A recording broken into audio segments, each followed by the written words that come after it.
Oh, let's install Fieldman app on your Android phone. First, let's open Messenger. You should have received a text message with a link, username, and a password that looks something like this. Open the link, but do not log in at first.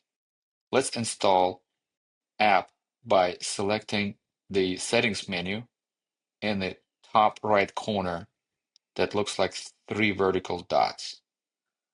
Then we're going to select Add to Home Screen, and when prompted, select Install. Then Confirm, and now you're installing Fieldman app. Now let's close the web browser and wait for the app to be installed on your home screen. There we go. Now open the Fieldman app and log in using your username and a password. That's it, folks. Let's get back to work.